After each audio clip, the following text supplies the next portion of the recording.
situation one way or another. I've had a great weekend here, and I appreciate you. And he said, as far as I'm concerned, it's over. It doesn't leave this room. And I was like, okay, buddy. I don't know if you're aware, but we're 402 episodes into Oops the Podcast. This is going straight to our audience. What are you fucking talking about? A comedian? I just did 4 sets. Welcome back to Oops the Podcast. All right, lots to unpack here. I got something for you. Please. Julio, I don't know where you came up with that idea. Dude, this guy was a huge turkey. What is this, Japan? Which is one of the reasons why I hadn't told you about it. No, and I also just assumed you were saving it for the pod if you were going to tell me. Yeah. Which, of course, you were. Oh, yeah. Nice. Let's go. Welcome back to Oops the Podcast. We have a rowdy episode today. I'm joined by Giulio Gallerati as ever. I'm enjoying Ryan's cookies. Yes, and These are Victoria's cookies via Ryan. Victoria made them. I can't take the credit. Victoria's Cookies. Chris, I hope that Let's Go remains in the epised. If it is recorded. No, it wasn't recorded. Chris screamed Let's Go. Actually, before no, the it episode. is. Oh, Yeah. sick. He's got it. Fine. We can start right there. And we have Ryan Lynch right to my right, and then, of course, Chris Caso on Chris Caso. the ones and twos. Now, let me tell you something, Giulio and Chris. Something happened this weekend. Yeah. I've been looking forward to hearing Yeah. about it. Something Ryan happened has this a silly weekend little face. that was absolutely delicious. Spicy. Oh my goodness. Am I excited? Now, I wasn't sure if this was something that would be covered on the podcast. And so I certainly said to Ryan, it is up to you, my friend, my dear young man, if you would like to share this. And what'd you say? Yeah, fine. He's on board. So we went to Dallas. We had shows at the, I don't mind mentioning the name, the House of Comedy in Plano all weekend. Great shows. A lot of great people came out. More people brought me some pies. All the shows are in Plano? Yeah, at the one Oh. club. Yeah, Okay. House of Comedy. Does everyone just bring you pie now? I think that's kind of the thing. Is that your thing? That's a I good thing. would love receiving pies at my shows, so please don't stop thinking that that's a great idea. I really appreciate it. If you have a local pie place that's known for its pies, feel free to stop. That's such a lovely gift. So we had shows Friday, Saturday. The last show ends. We're feeling triumphant and tired, and we know we have an early flight the next day, like a 9:30 a.m. flight or something like that. Wait, you just were there one night? No, we were there Friday and Saturday, Okay, but it's Saturday night now. Oh, gotcha. So we've done our 4 shows. Gotcha. We are kind of winding down in the bar that is attached to the club. It's outside of the showroom. And there's like probably 7 or 8 people in there just chilling, fans and some staff. And the manager of the club asks me to come back to the office and settle up. I go back with him. He's settling up, and he hands me the numbers and things. And then he says, and there's one more thing that's kind of uncomfortable that I need to talk to you about. And immediately I start running the tape in my mind. Yeah, what could I have done? What have I done? What have I done over the last 48 hours to elicit this, I don't know, spanking that I'm about to receive? Prepare myself. Bend over, pal. What's my defense? Where have I gone wrong? Was I insulting the city? Did God. I insult the club? Did I Yeah. do anything wrong? And I'm thinking, my goodness, I don't know what I did wrong. And he said, and by now he had closed the door, and there was the booker came in, so there was another person in there. I'm sitting down, and he said, that young guy that you have with you, your producer, what's his name? I said, Ryan. He goes, so I came into the green room. Now, one more piece of context. The green room, to call it a green room is generous. It was sort of just a storage closet that had a couch in it with a little mini fridge, and then there was a black curtain that could be drawn to cordon off the back third of the green room, behind which there were a number of boxes filled with beers and booze that could be used to replenish the bar Got it. and that and whatnot. So he said, I caught your producer in the green room ripping open boxes behind the black curtain and stuffing his backpack with beers and alcohol Oh my God. and stealing from the club. And I said, no chance. There is no chance Oh my that God. that happened. And he goes, I saw it. I saw him do it. And I go, what? And he goes, yeah, I saw Ryan go back there, ripping open boxes and stealing the booze and putting it in his backpack to take home with Oh him. my God. And I said, oh my God. That's the craziest turn of events. of Oh all my time. God. Now, I want to bring Ryan back in, but this is what went on in my head. First of all, like I said to him, this is, of all the people I've ever met in my life, Ryan might have the most unimpeachable, puritanical, like well-behaved, morally upright, kind of blemishless persona of any person I've ever met. If I were to compile a list of the humans in my life that I know, in the order in which they might be likely to have done that. steal alcohol from a club that I was working at under my sort of brand, and to potentially tarnish us to that degree, Ryan would be very much at the bottom, The least likely. most extreme, least likely person to have done that. Thank you. And I said that to this guy. I was like, you cannot understand how at odds what you're saying is with the character of this young man that I know. And I said, I wouldn't Crazy. vouch so vociferously for someone if I were not so astonished by these allegations, by these accusations. And the guy said, I saw what I saw. And I said, all right, hold on a second. I'm going to run out there and I'm going to get the backpack and we can open it together.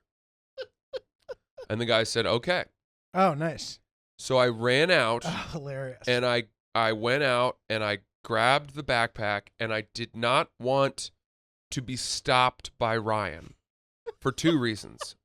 I didn't want to have to lie to him about what I was doing, and I didn't want to jeopardize the integrity of our investigation. Yeah, I got you. I didn't want to give this guy Protocol. any reason to think that this had been tampered Tampering. with. Yeah. When I picked up the backpack, it was so fucking heavy. I'm telling you, Filled with booze, dude. I've never been so certain that. You're like, what the fuck? And instantly, when I picked it up, I was like, Oh no. "Oh no, he's done this. Oh my God. He's done this. I don't know, Ryan. He's a degenerate alcoholic. Why would he be taking? First of all, we got to drink for free at the club, and the mini fridge had booze in it. Anything we wanted, we There's could have. no reason to be stealing the reserves. We were going on it. We had it was 1 a.m, and we had an early flight the next day. The previous night, Ryan had one, alcoholic seltzer or something like that, and we'd gone to bed. This was not a guy that I had seen. First of all, beers didn't seem to be what he wanted, and and I was like, man, we have a fucking early morning flight. Like, both of us have been on the same page this whole trip of like, we don't like to be out super late. We don't want to go out, fuck around. Why is he taking alcohol back to his hotel room to just drink by himself and drink himself into a stupor and then wake up tomorrow morning in so much pain for this early flight? Or is he bringing it home to New York to like drink with Victoria or sell to underage kids? Are things this bad for Ryan? Making sacrifices. So I rushed back into the office with the bag, and I opened the bag, and sure enough, there was nothing but camera equipment and totally normal shit in there. Attaboy. Never would do that. Attaboy, Ryan. Yeah. Never Thank doubted it you. for a second, bro. Now, the plot thickens here. We opened the bag, I opened it, and I'm like, oh God, please don't let there just be like...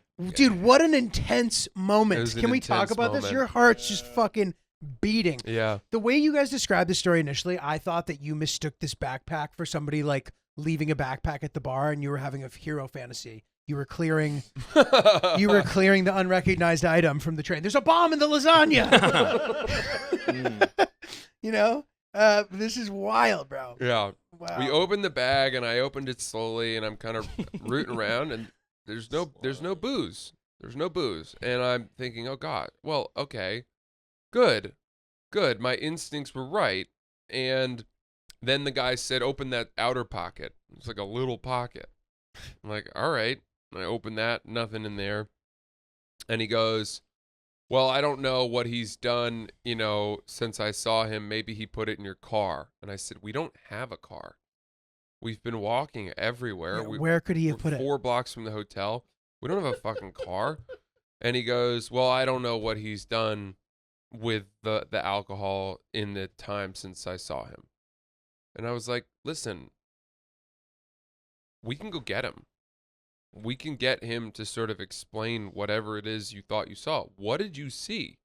And he goes, well, I only saw him through that little slip in the curtain, but yeah, I heard the boxes opening. And I said, okay, well, let's go pull the tapes from the security camera in there. And he goes, well, the security camera doesn't show what's happening behind the curtain. And I said, okay, how about we open the boxes and take inventory of what's missing, and then I can make you whole on whatever it is you think he took.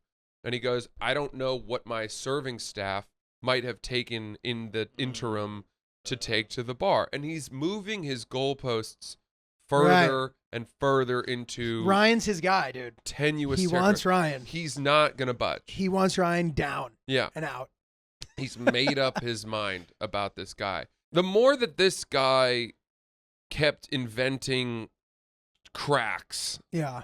the more I got a little bit angry. I could see that happening and you being like, hey, what's going on here? Yeah. Honestly. Yeah. Honestly, respectfully, I just feel like you're coming at my guy, and I never went there, and I think you would have gone there, you would have been really good at that. Thank you. You would have pointed out the weird hypocrisy and sort of called it for what it was. And I was still on defense and also gratitude because he hadn't handed me my check yet. Right. And I was trying to make it all right, but What a balance. there was so much evidence in my favor piling up to discredit this accusation. And I was my brain kicked into, I was like in kind of come down mode from the shows. Like finally we get to relax, and it cranked into 5th gear.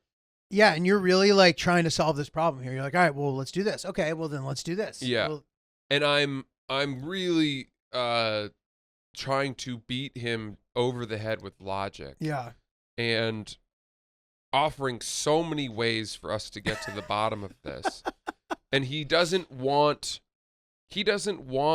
the full story. At this point, too, he's made such a serious accusation that he wants it to be right. Exactly. Yeah. And he kept coming back to this. He kept coming back to saying, look, I don't know what happened, but I thought you deserved to know the type of person you have working for you. Jesus. And saying, like, if you plan to bring him to other clubs, I thought you should be warned about what he is liable to do. And even after you're like, okay, well, there's no, like, explain the alcohol being gone. He couldn't have physically drank all the alcohol. You also would have seen footage of him leaving the green room and moving it somewhere else. Yeah. That footage would exist. Dude, I'm telling you, it did not matter how many things I said in this guy's defense. And finally, I just said, okay, I guess we should, agree that this is an unfortunate situation one way or another. I've had a great weekend here and I appreciate you. And he said, as far as I'm concerned, it's over. It doesn't leave this room. And I was like, okay, buddy. I don't know if you're aware, but we're 402 episodes into Oops the Podcast. This is going straight to our audience. What are you fucking talking about? A comedian? I just did 4 sets. You know that everything in my set is from my personal life. Everything that's ever happened to me that's entertaining goes in there. Of course. And look, I don't even want to. You know what? I don't have any problem not protecting this guy. It was such a bad accusation that carried a lot of it was a discrediting of the young man that I had brought with me, that I vouched for to my death, and he wouldn't back off the point, which is what made me think like, all right, well then you're gonna get the smoke. Yeah, that's crazy. So you never resolved it?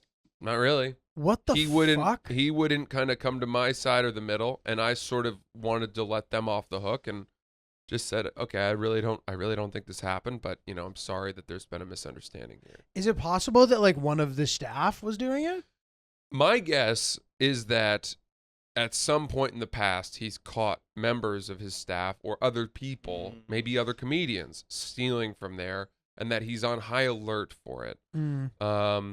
Either way, I walked out, saw Ryan, and I was like, let's go. And he said, yeah. And we packed up and we walked out. And I thought about whether or not I was even going to tell Ryan, because I know as an anxious person what that news would do to me. But I couldn't help myself because I still had questions. It's too juicy. Yeah. And I told him, now, Ryan, give us your thoughts. So we're walking back to our hotel, and you stop me and you explain what happened. And you're like, this is why I took your backpack. And I was just shocked. And it's like, I felt like after Francis explained everything, I was like, no way. What the hell? What the fuck? I felt like I was accused of a crime that didn't happen. And like, there was no body to be found. Like, it just was so surreal to me. It made me very upset in the moment. Like, I felt like I got in trouble. And it's just, I opened my backpack again because I didn't want any ounce of doubt in Francis's mind or that I took anything. To be found. I was so upset. I was just like, no. I was like, check the no. I was like defending myself at first. And then whatever, Francis and I we're walking back. Night's ruined. Just like personally, I'm just toast. Because even though I didn't do it, I'm 100%. still just like mentally just done. Dude, I'm pissed off right now. Yeah, this hasn't been resolved. And I went from being upset to being angry, and I'm thinking about some of the points that Francis mentioned, because he mentioned those points to me as well. Like, if he thinks that when Francis said maybe someone that works at the club went back and took stuff too, like, you have footage of that as well. Like, go back and look at that. Right, if when you were to Ryan check exited the inventory green on the room boxes with his backpack, where did he put the booze? Did he stick it up his ass while he was still in the green room? The alcohol is somewhere in the building.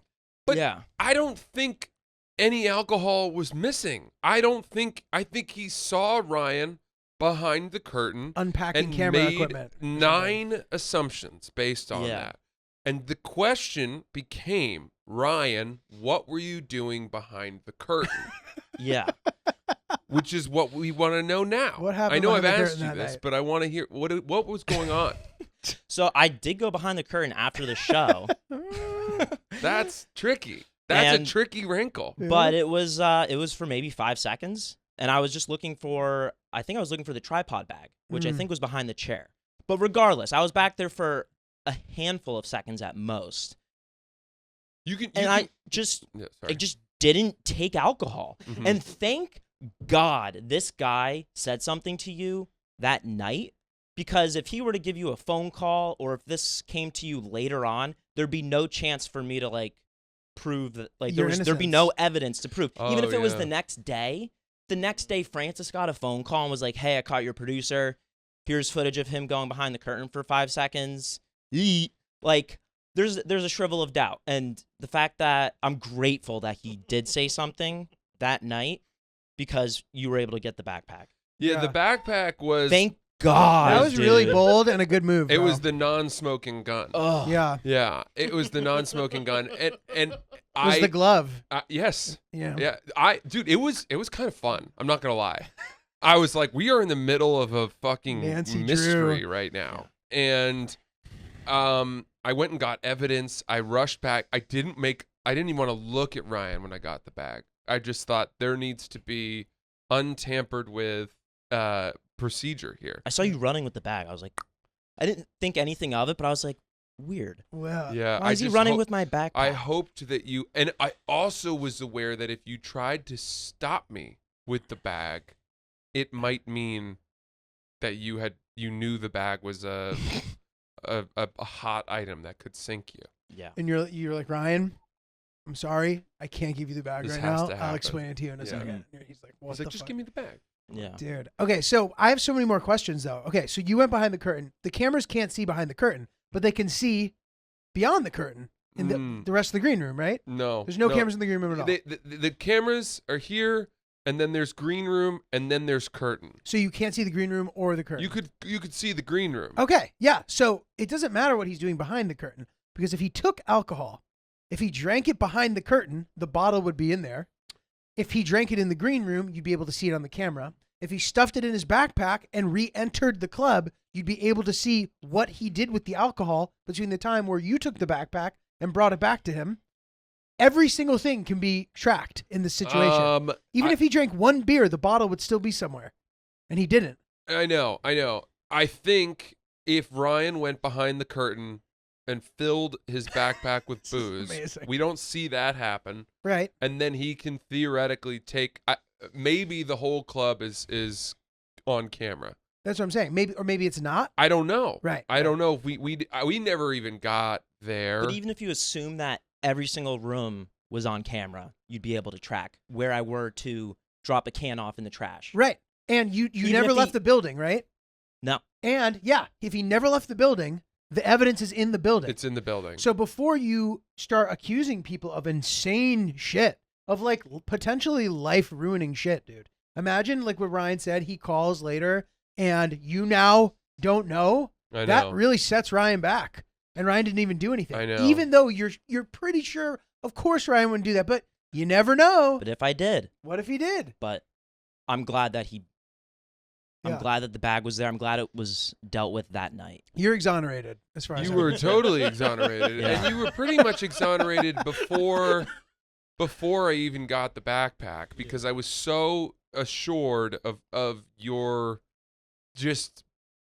This is so unlike it would be so insane to learn that Ryan, of all people, is pilfering booze illegally at a club that I'm working at, as my guy, and then presumably bringing it back to his hotel room to drink by himself in bed like a fucking degenerate.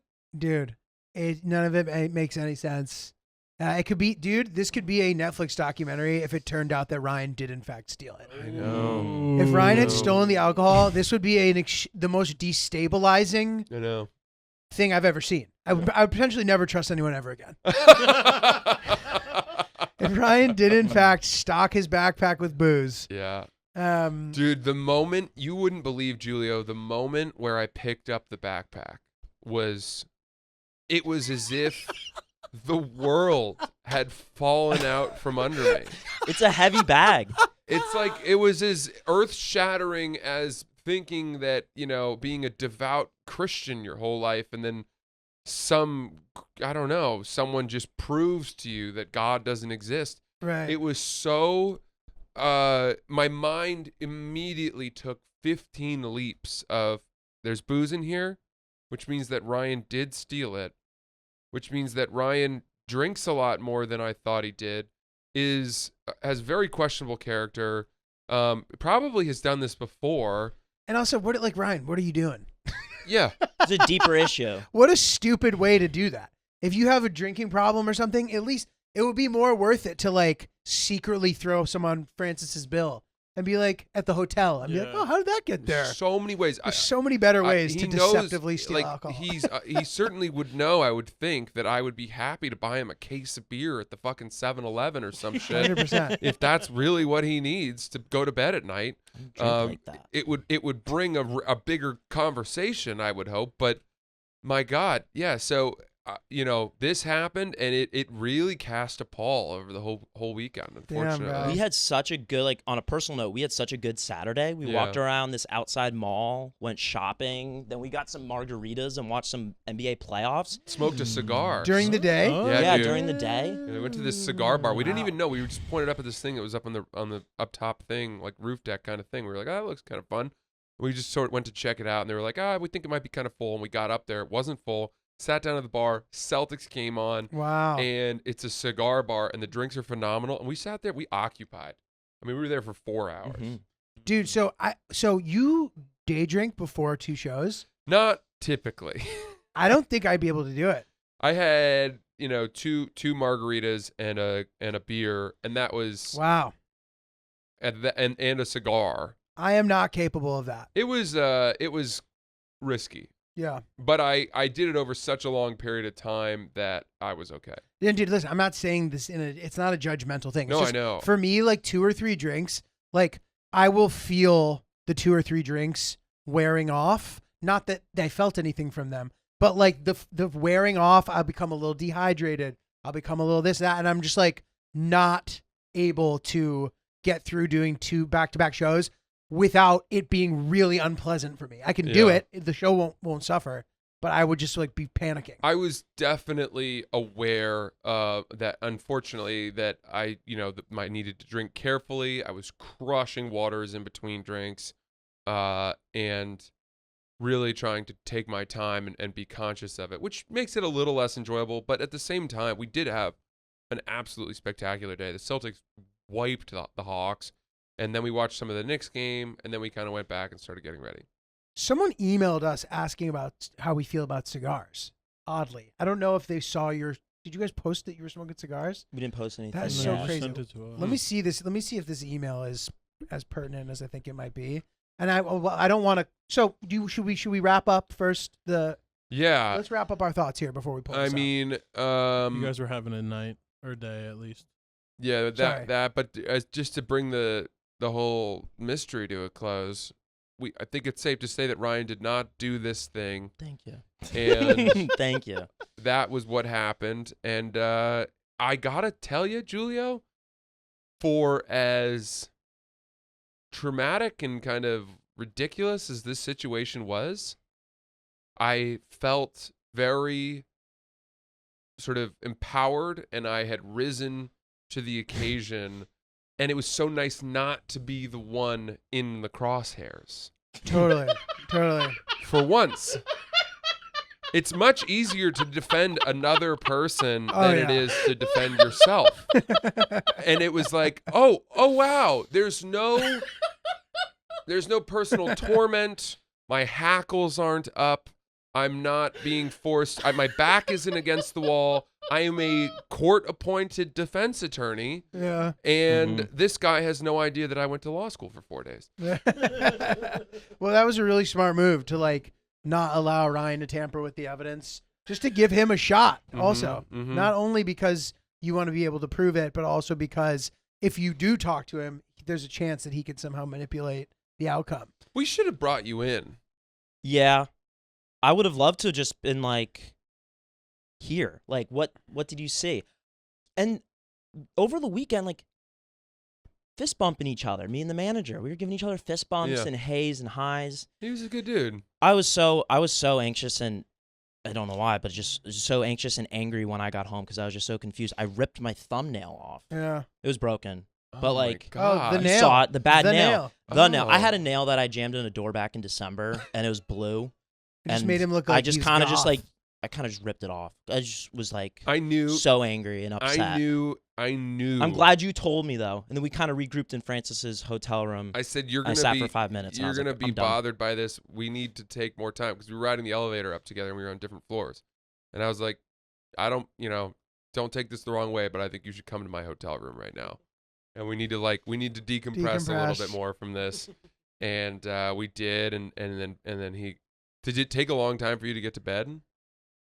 A little bit, probably up for another hour. Wow. And did you wake up for a second being like, oh fuck, I forgot about that fucking Yeah, a little bit. Yeah. I want to go back there now. I want to like talk through it more. I am upset for you Yeah. that this guy thinks that about you. I know, it's just so outlandish. That I upsets just me. couldn't fathom all that evidence in somebody doubling, tripling, quadrupling down on something. Yeah, really fucked up. It's just weird. It just leaves a weird feeling in me. But Yeah. I'm working through it. I This said- lady on the plane Yeah. that I sat next to on the flight back, she was this older woman, and I really needed her energy. She saw Francis from the lounge. He grabbed me some breakfast, and he hands it over to me, and she looks over. She's like, "Is that breakfast?" And I was like, "Uh-huh." She's like, "I love breakfast." So that made me feel good. And then I got coffee, and she was like, "Coffee." So that kind of helped disarm the anxieties that I was dealing with. It's okay. Ryan has, we spent a lot of time together now, and Ryan has some unusual kind of quirks. One being that when we go back to the hotel at night, and it'll be late after the late shows. On Friday it was probably 1 a.m. I said goodnight, and I learned the next day that after he goes back to his hotel room, this is not the first time that he's done this. He realizes that he's hungry, and he gets up and he walks back out into the world Oh, nice. and hunts for food. Nice. He forages Gorgeous. at 1:30 in the morning. And we could be in places that there's no chance he's gonna find food, but he's so hopeful. And you go and you find food. Yeah, I got to the fourth place. Kitchen was closing. It was disgusting, but I needed something. Yeah, it's not like unusual. Yeah. Like in a comedian sphere lifestyle, like Sass goes to dinner at like 3 a.m. Yeah. Like I just suck it up. I just say I'm gonna go to bed hungry. I don't want to eat at this hour. That would fuck everything up for me. yeah, for me it's like I get a big lunch in because I know I'm probably not gonna want to eat the club food. Not only because I'm just like anticipating the show, but like I don't want to eat something that's gonna bog me down or make me like have to go to the bathroom. But also just and so then I usually end up missing having a substantial dinner. Right. And to your point, sometimes eating at midnight just like isn't the answer for me. But Yeah. it's interesting. So anyway, that's our story. This- Danny Palmer does the same thing except for with girls. So we go back to the Hunting hotel. for women. All right, dude. Good night. Goes back out and forages for women. I went to the bar, dude. Yeah. Hilarious. Dude, cheers. Another hangobi filled sesh. The boys. Hang on, me. Hangobi, you know me. You know me. Dude, I got back from Philly and I was pretty hungover the next day in the middle of the week, which is a pretty tough Oops, pill I'm to hung. swallow. Yeah. But again, trying to just be good with my schedule and accept that I have to peak at random times. But you bet your ass I cracked a hangobi, Sure did. and it made me feel way better. Mm. The hangobi is designed for healthy lifestyle. Each hangobi has a different utility, Yep. which are both delicious and helpful. The wake wakes you up. The Wakes you calm calms you down. The essential, Keeps you going. good for all moments. Yeah, Yeah. it keeps you going.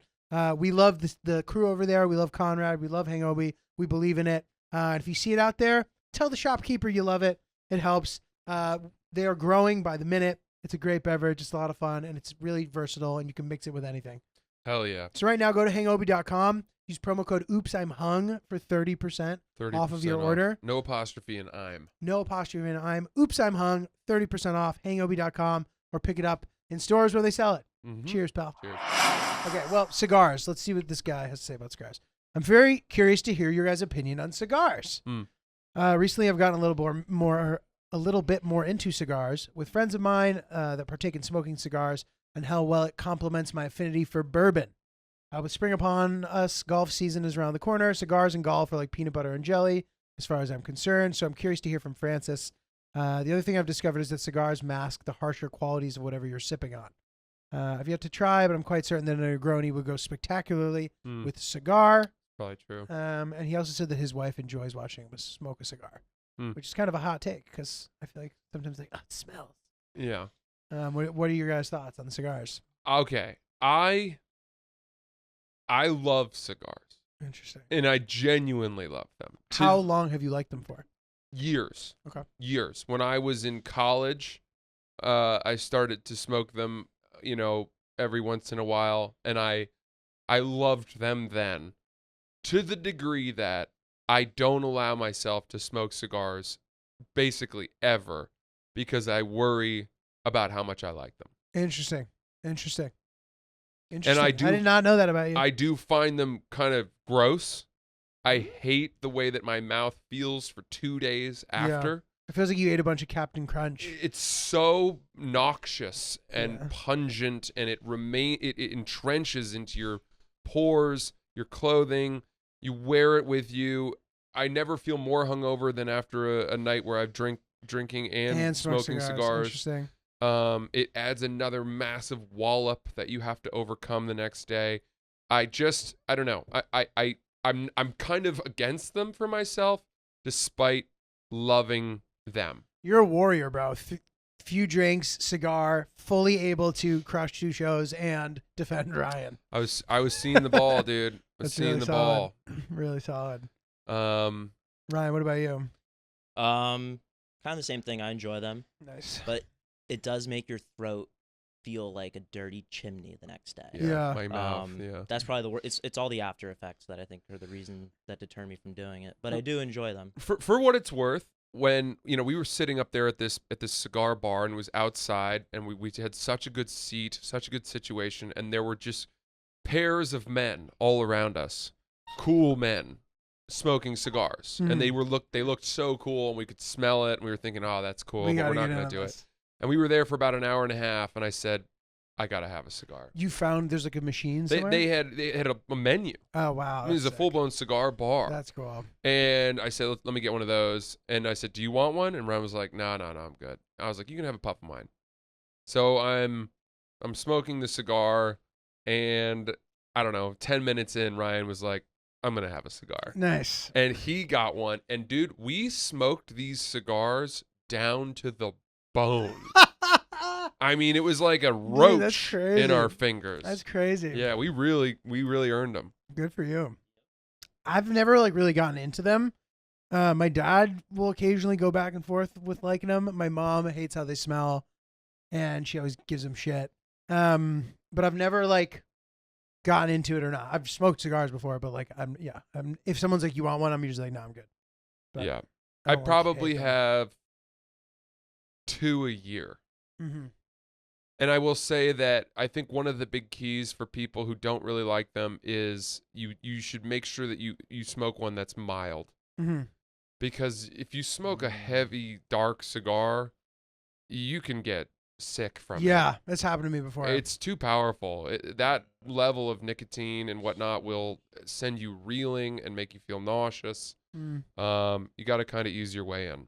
Dude, in my old neighborhood, or not my old neighborhood, my dad's old neighborhood in the Bronx, there is a place where they just roll cigars, and it's like a pretty big operation. It's pretty sick. If you're ever up there, you should check it out. That's cool. Yeah. I've been to weddings where they had cigar rolling tables, That's cool. and That's you're like, cool. oh, that sounds fun. And you smoke like 3 puffs, and you're like, wait a second. I'm expected to dance for the next 4 hours. Yeah. I can't fucking smoke a cigar right now. Yeah. It's funny. Sometimes I associate cigar smoking with comedians who are trying to get in with better comedians, because I see it's known that some big comics like cigars, and then you'll see these guys acting like they're cigar aficionados. I'm like, I know what you're doing, pal.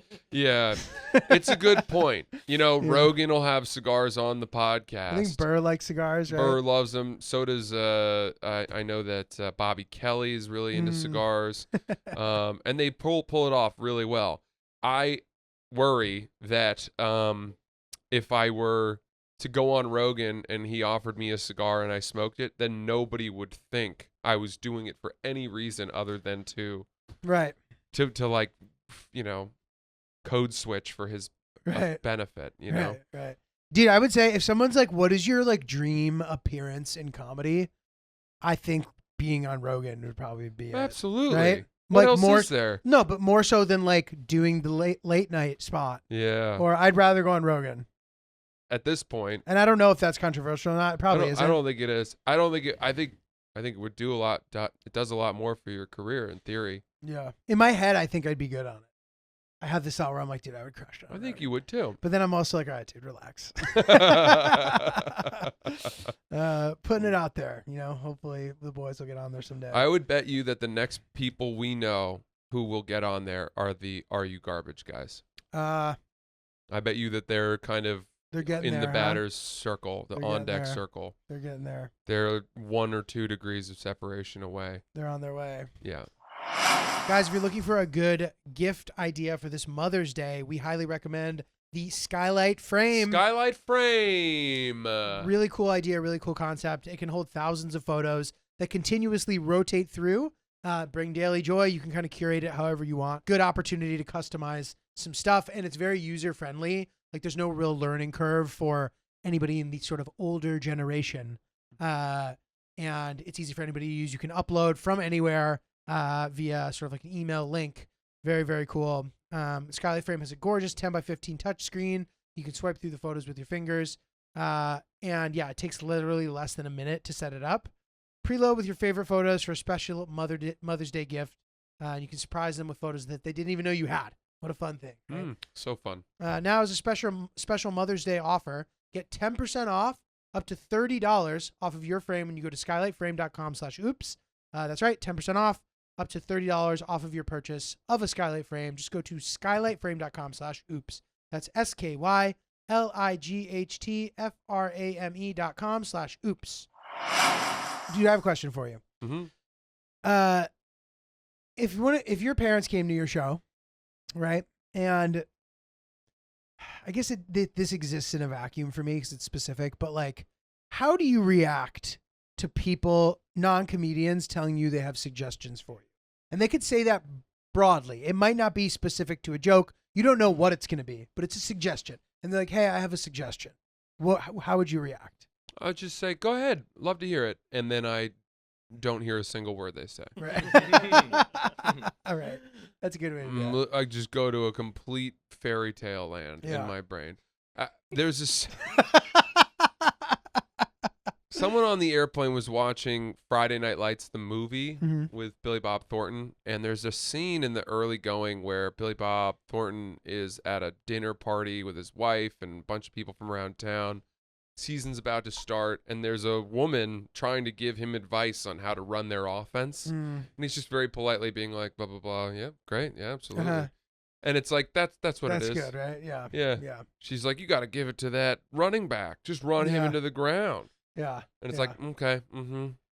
Yeah. So part of me is like, okay, I don't want to like fall victim to like the classic hubris that people who are quote experts in their field fall into, where like you somehow cannot see something in the big picture that everyone else can see. So I'm like, I don't want to just blanketly discount people's feedback. So I'm open theoretically to hearing what somebody has to say. If I don't agree at all, I'll just be like, thanks. And if I do, maybe I learned something. You know what I mean? But my dad does it. And he tells you? Dude, so he's been doing it for years. He's been pitching me bits. And he's not batting a high percentage. He really isn't. He's a very funny person. He's a funny guy. He's a lot of funny stuff to say. He gets upset. I mean, like he doesn't even know when he's being funny sometimes. Like he was upset that he got a ticket from a camera in New York City for something, for driving in the bus lane or whatever. And he's like, surveillance state bullshit. He's like, you know what? He's like, this is why when there's a coup, they line up the leaders of the country and they shoot them in the back of the head. I'm like, dude, that's hilarious, right? That's great. How funny. But when he's like, yeah, man, just talking shit. And then he like pitches me a bit. I'm like, dude, Jesus. I'm like, you should do that. You do it. Yeah. And for years he's been, and here's another one, dude. Oh God. I don't think I told you guys this. If I did, please tell me and I'll stop talking. But I told my dad, I'm like, it would be fun if we like did a vlog sometime. He goes, yeah. He goes, we should show up to the airport with Ninja Turtles suitcases. And I like didn't really react. And he's like, that would be funny, right? I'm like, I don't know. I was like, I'm good, but you can. I was like, if you want to do that, go ahead. He goes, why don't you want to do it? I'm like, I don't know. I just don't think it's funny.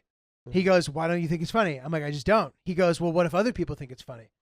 I go, it doesn't matter because I don't think it's funny. So I don't want to do something that if I don't think it's funny, I'm not going to understand how other people think it's funny.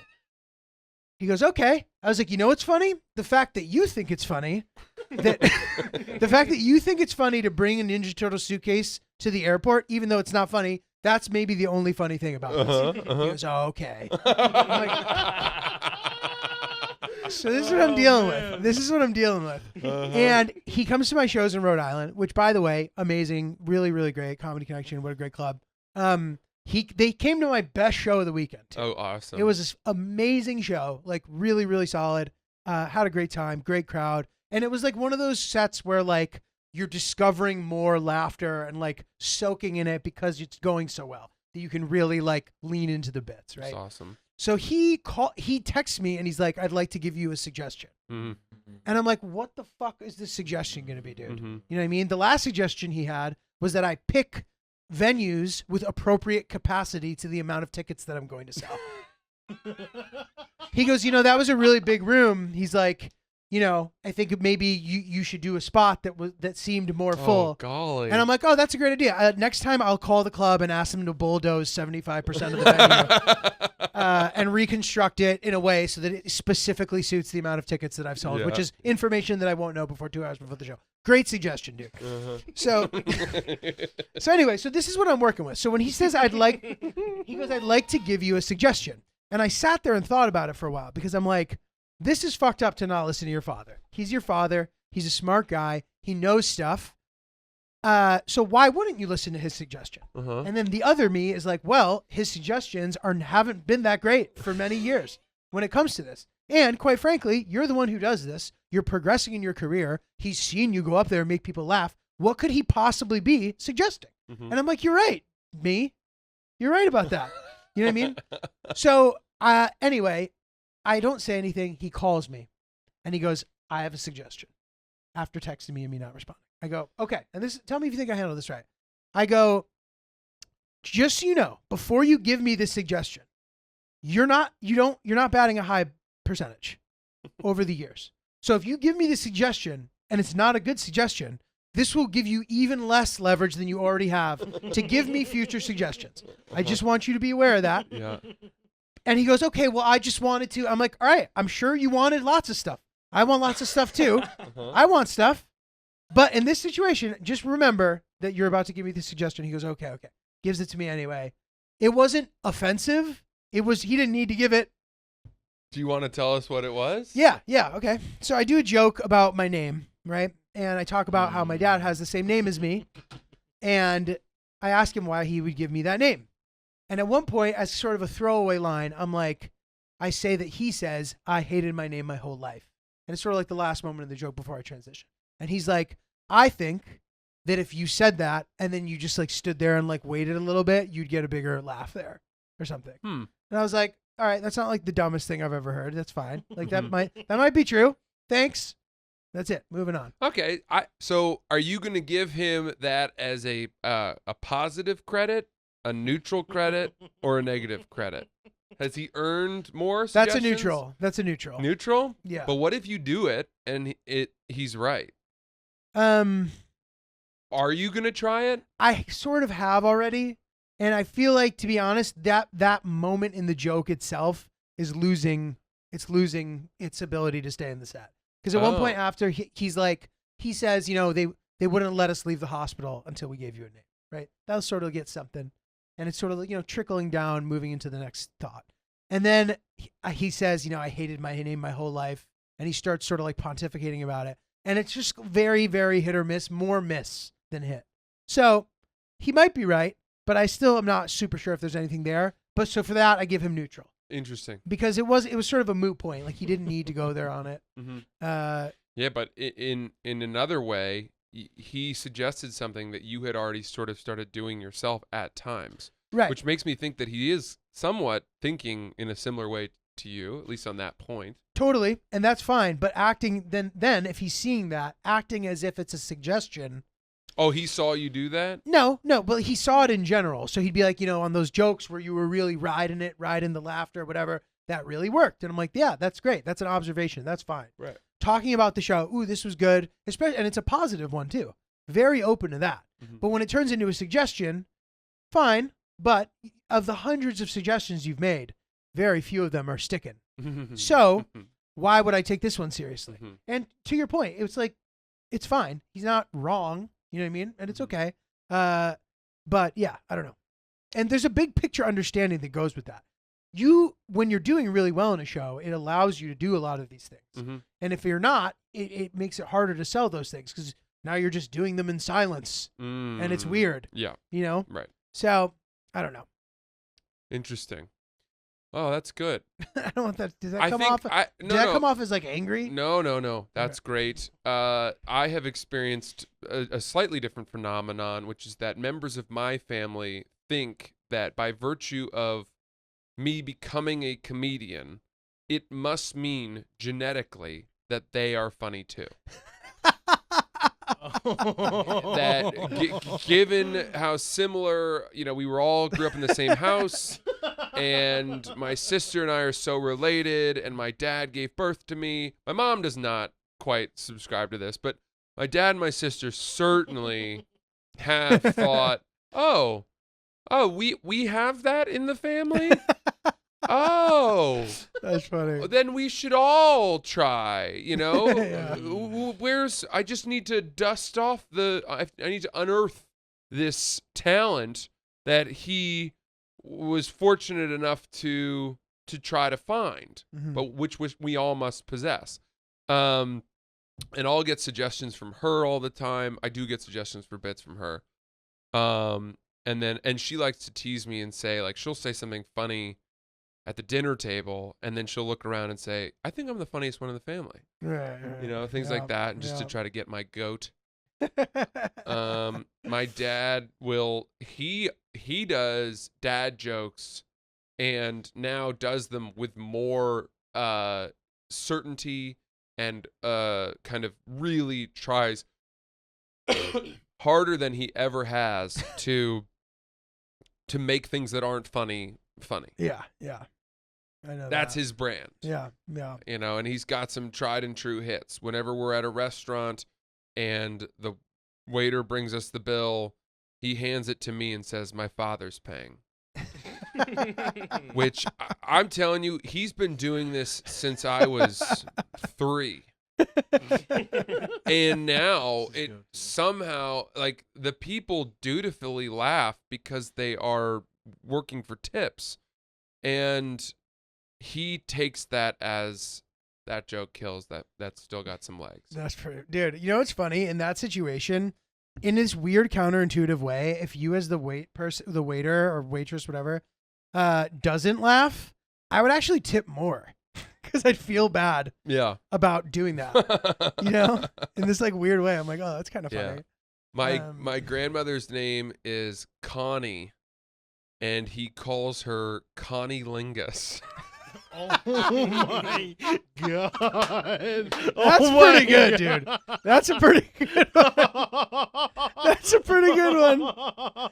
That is honestly really And good. it drives my mom insane. That is good. Yeah. His mother?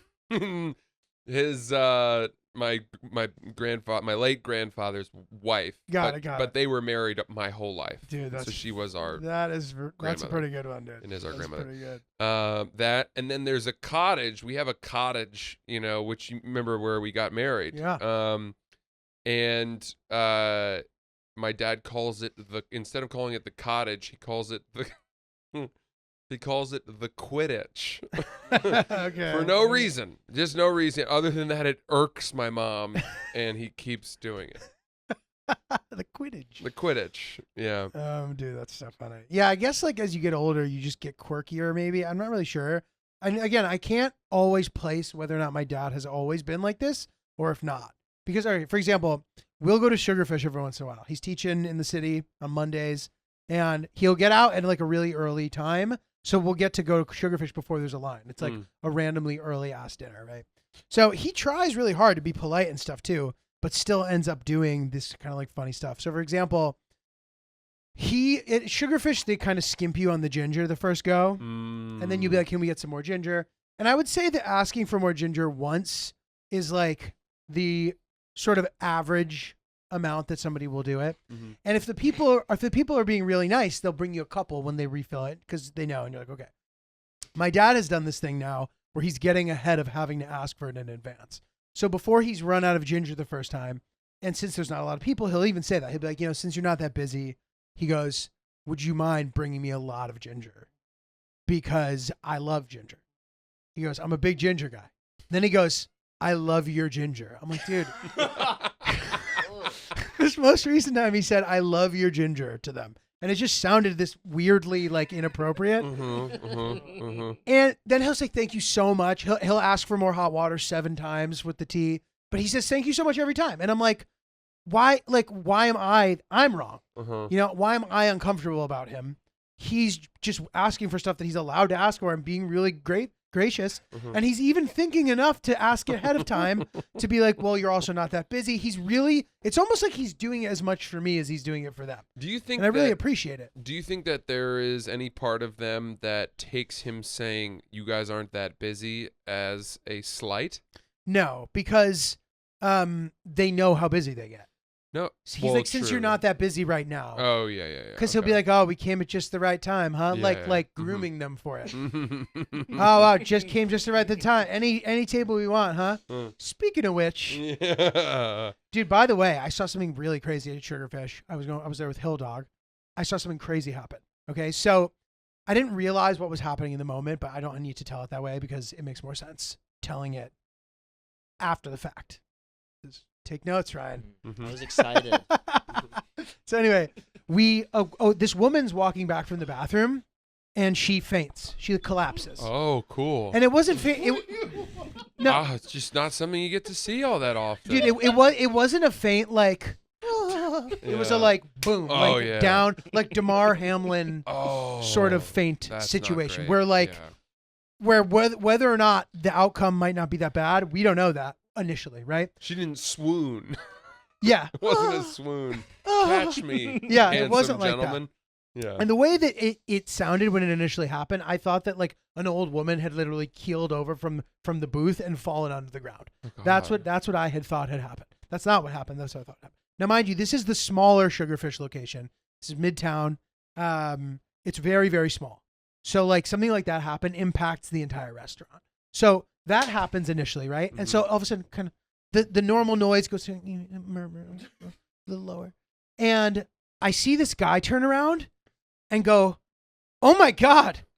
I think it was his girlfriend, dude, or his wife or something. He goes, "Oh my God, call an ambulance!" And he runs over, and I was like, "Holy fuck, dude! This is like this insane moment." And everybody in the restaurant's just silent, and it's like. And the guy sitting next to me kind of like kind of like nudges the guy next to him, being like, "Oh man," and that guy was having nothing of it. He was like, "This isn't funny, dude. Like you shouldn't be." It was this weird moment where suddenly, you know what I mean? She ended up being fine. I think an ambulance came, took her out of there, but it was like a really fucking intense moment, dude. I don't know. So that's sort of it. But I don't think I've ever seen something like that, where like, especially in a place that's like. Leaning in the fancier, I know it's not like that. It's not that like expensive order, but it's like slightly fancier clientele. Yeah, for sure. And to see when the high like parts of society like get rocked like that, where people are so civilized, they're so polite, they have all these ways around the uncomfortable things around in the world. That when you see something like that happen, it's interesting to see how everybody reacts. Yeah, you can't bury that under the rug. You can't ignore that. Yeah, it's in your face. Yeah, I thought she was died. I thought she was dead. That's what it felt like initially. Thank God she was fine. But it was like really stressing me out because seeing that guy experience that, it made me think that like, what if it was my mom or my girlfriend or, you know what I mean? It was an intense moment for sure. Dude, I've seen a couple things like that before. One time I was skiing at a ski mountain when I was, I don't know, probably 9, Sugarloaf up in Maine. And I was sitting on a bench down at the base of the mountain talking to my buddy's dad, who was a doctor himself, but he wasn't skiing. And people were walking around. It's a highly trafficked area. And an older guy who was quite tall, in full ski gear, is walking down a little slope, and he slips and falls. And next thing you know, people are performing CPR on him. Wow. right there. Wow. And he had a heart attack. I thought Wow. he had just slipped in the snow, but he fell hard and he'd had a heart attack, and people were performing CPR, and they saved him. Wow. They saved him because of the CPR, Wow. which is pretty cool. That's really cool. Yeah. And then another time, this was in COVID. We were up in Maine, and we were in Portland, Maine, and we were walking down this street, 4th Street. I think it's 4th Street. Might not be 4th Street. I don't know. It's a cobblestone street. It's a walking street only, highly trafficked as well. And all of a sudden behind us, I heard what sounded like a clap, like a smack. And a woman had fallen on the cobblestone streets, and what broke her fall was her face hitting the cobblestones. And she stood up. She wasn't making any noise, but blood was like Pouring down. their face. pouring off of her, like mouth and nose. And pouring. injuries like that too always seem worse initially because you just bleed more. Yeah. You gush. It was sickening. It's something that even now, when I think about, kind of because of the sound of it, gives me a tough feeling in my stomach. Jesus. The only person who likes that is Ryan, but in the context of a movie. Yeah. He's like, oh, that's awesome. Yeah. Which is, Ryan- that's a random red flag about Ryan, Ryan there. does dude. like that. He His does love like of that. horror. Yeah. That's scary, bro. Got it. So, dude, speaking of which, at Sugarfish, before this all happened, it reminded me of something that's really fun. That's a fun game. I'll play this with Hillary, and it's father and daughter or a couple. That's a fun game to play in New York. You don't always know. Any place where any city where people have money, it's a game that you can very much play. You're talking about a 25-year age gap? Sure. 25 to 35-year age gap? Maybe like whatever the age gap might be. Yeah, enough that you're like, it's not 100% clear. And here's a good one, dude. We're sitting next to these two people, and they sort of looked the same. So I was like, oh, they must be related, right? Because it's this older man and this young woman, and their nose was so similar. Because Hillary and I are texting about it. I'm like, what do you think about these two? She's like, I don't know. But then this really threw us for a thing. They had very different accents. The one guy had like a Scottish accent or something, and the girl was like talking like this, a very, very thick, whatever it was. Mm-hmm. And I was like, all right, well, we're near the UN. Maybe, maybe this is like a colleague thing or whatever. And she had this big leg tattoo. And then I'm like, maybe this is like a for hire situation. Not that the leg tattoo means anything, but this guy with her, I don't know. Anyway, this is a very fucking fun game to play. Yeah. Definitely recommend it. That's cool. Unclear what Did happened I ever there. tell you really quick, speaking of the UN, one time I went to Nobu for a birthday and fancy sushi place. And I remember that there was a table, there were two tables away. There were 4 or 5 clearly incredibly important people. Mhm. I'm guessing presidents of countries. Gotcha. That level, where it was, and I think it was presidents of African countries. Okay. Um, They were wearing like the thing. yes, and then in between their table, they were in the back, and in between their table and our table was a table of about 8 Secret Service guys Oh, wow. who were fucking humongous. And they were huge, and they had the squiggly earpieces in, and they were strapped. They had guns, Like Ospreys landed at table 12. and they were eating Nobu. Oh, sick. And it just made me laugh to think of, I don't know, whatever tax dollars were going towards feeding these former NFL offensive linemen, martial artists, turn private contractors, turn Secret Service agents for world leaders, and that they would have to eat, Right. They're eating uni for $60 rock a pop. shrimp tempura and the black miso cod, Yeah. and how many plates of that it would take to feed these guys. That's funny. Was very funny That's to me. great. That's So, great. Cool. Awesome. Facts with Ryan. Was he lying? Facts with Ryan. Oh, baby. The question comes now. Oh, Facts no. with All right. Ryan. 3 of them, real quick. President Grant smoked 20 cigars per day. Oh, my God. It's Jesus. disgusting. Ulysses S. Grant. His tomb is in New York. Teenage Mutant Ninja Turtle backpacks are on sale on TV Store Online for $27.95 a pop. Nice. And Sugarloaf Resort has an indoor activity pass at $12 per day. Solid. Nice. Solid. Francis, real quick, somebody asked us about what the name of the Truman bio was. It's called Truman. Truman. Really Truman. good. I'm racing through it. I mean, now I say racing. I'm reading about like 50 pages a day, Wow. which takes a long time. Yeah. Yeah. I That's how wake you know up- you really like it. I'm waking up at like 5:30, 6 a.m. to read for 2 hours before I start my day. Looking forward to reading It's means you're really in a good best. one. Yeah. It's the best. Yeah. Yeah. All right. Chris, did you have something? Okay. Where can we find you performing live comedy, Julio? Next month, I'm in New Jersey and Boston. I forget the specific dates, but tickets are on my website, notjulio.com. Bunch of stuff coming up after that as well. Check it out. Also, check out Bupkis, May 4th. Comes out. Wow. I'm in the last episode, spoiler alert, but the show is really good, top to bottom. A lot of good, funny people in there, so check it out. Pretty sick. Awesome. I will be in San Francisco this weekend with Lil Sasquatch at Cobb's Comedy Club. Some tickets left for that. And then in May 12th, we're at Charlestown Races Hollywood Casino. And we're going to go out and play some blackjack and gamble with you guys after the show. So we hope you'll join us there. Tickets for both of those at francisellis.com. And then we're going to add a few more dates and some dates coming up in the fall, too. So keep your eyes peeled. We'll be hitting the big cities, Boston, D.C., et cetera, et cetera. Much love. That's Oops the Podcast. Thank you, guys. We'll see you next Thursday. Sweet.